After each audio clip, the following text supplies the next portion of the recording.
Andito tayo ngayon sa Pampanga, sa bahay ng, pakita mo, ayun, yung nagtutulak na yun, oh.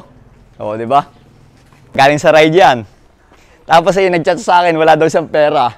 Sabi ko, ako din naman, walang pera eh. Pagkasunduan niya, namin pala, ano bang ginawa mo? Bumili ka ng KTM? Pakita mo muna, binili mo KTM. Bumili siya ng KTM ito. Kasi, naalala niyo yung kanyang vlog. Nung nandun kami sa Mindanao Loop, ito yung ginamit niya. Pagdating dito, bumili. Tapos masikip daw yung grahe. Sabi niya sa akin, bilhin ko daw itong Raider. Ano ba tawag dito? Yung sniper na... Ano naganda, Raider? Sniper! Sniper! Ito, sniper na to. Kagandahan ito. Ito yung top of the line. Dahil ito yung may ABS. Oh, sabi ni Boss Reed sa akin, 100 tapos utang pa. Oh, di ba? Payag ka na. Utang. Oh. Ang daling kausap nito. Nag-usap kami to sa Mindanao habang nagpapakarwas kami. Kami nagkasundo na agad kami. Hindi ko pa nakikita itong motor na to. Sabi niya, ang milyahe nito, 400. Tapos hindi naman pala totoo, 600 naman pala. Ayan, oh. Alright, 600. Ang first cancel nito dapat 1,000.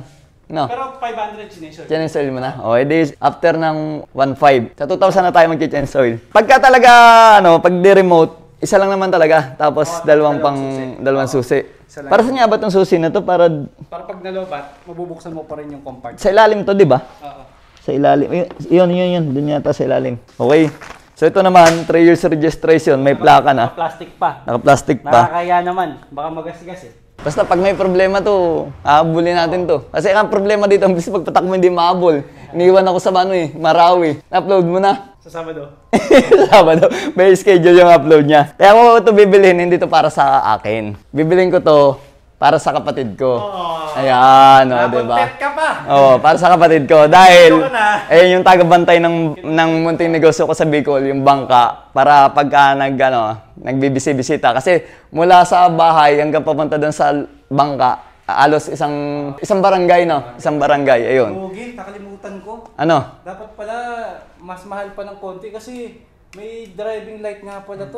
Nasaan? Hindi man tanggal? Hindi mo napansin, no? Ano ba yan? May ilaw pala siya. Dapat pala, ano yan eh? Dapat additional... Futurize ba yan? Oo, dapat additional... Futurize nga? Oo, dapat tamo? additional 5,000 to eh. Hindi, Kasi labor pa. Hindi, sasabihin ko kay boss, ay bigyan ka ng panibago. Oo nga pala. Tapos, bibigay sa akin yung stock na tambucho at saka stock na side mirror. Yun lang, gusto ko ganun din naman yung simple lang na forma. Tsaka yung ilaw, tatanggalin. Hindi, wag na. Wag mo na tanggalin kasi may hirapan ka pa. Kasi napag-usapan natin pagbucho sa mirror lang. Hihingi na lang ako ng future eyes na bago. Tapos, boss, pakibigay mo kay Boss Red yung future eyes kapalit mo. Maria! Bigyan mo si Boss Red ng future eyes. Tapos, pipirma ko na lang. Ayos na yun. Nagagandahan siya sa tambucho. Kasi ma-base siya, ma-base. Pwede niya adjust yung tunog. Saan? Ayan, oh. Oo nga, ang ganda. Adjustable pala to. Ito. Ano yan, kumbaga parang yung butterfly. Butterfly siya, gumaganon. Kung medyo malakas, parang gripo lang sa tubig. Yan, ewan ko, nakasagad niya kasi ang lakas ng bass eh. Walang tunog oh. Oo nga eh. Bagay yun, naka-block pa siya. Gusto niya talaga yan, ganyan. Matagal lang papabili sa akin yan Hindi, maganda nga yung tunog eh. Hindi masakit sa tenga. Ma-base siya. Ang haba kasi ng canister. Plus 5,000 yun. Oo, basta din yun. Yung 5,000 na yun, 5 years to pay. Ay, 5 years to pay. Mga boss, yung usapan namin, sabi ko, babang transfer ko na lang. Pero sabi niya, sige lang ng sige. Mabait ko usap eh. Nasaan ang oras sir? Hindi pa nakahanap. Kakagaling na sa raid eh. 3,000 yung tambucho. Nasaan? 3,000? Oo, adjustable eh. Dapat pala punta lang ako sa kasa ng bago eh. Tol, magkano toll gate pa lang? Kulang 1,000. Kulang 1,000 may gasolina pa. Ayos na, bibili natin. Dadalhin pa natin sa Bicol yan. Dadalhin namin sa Bicol yan. Oo, sa Fortuner. Oo, kasi yan sa Fortuner. Ayos na, tol. Ayos, ganda. Marunong ka ba? Yata. Tama?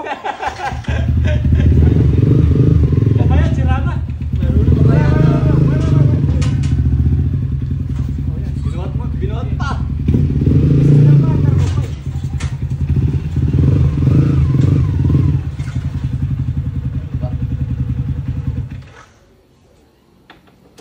So ayan na mga boss, nakuha na natin yung motor kay Boss Reid na ikarga na natin sa ating motor rack sa likod ng Fortuner. Ang ginagamit niya nga palang gulong ay parehas lang ng ginagamit ko na Beast tire. Pakita ko sa inyo, ito yung nakakabit sa kanya. Itong Plus, pero ito ay Beast tire na brand. Ayan.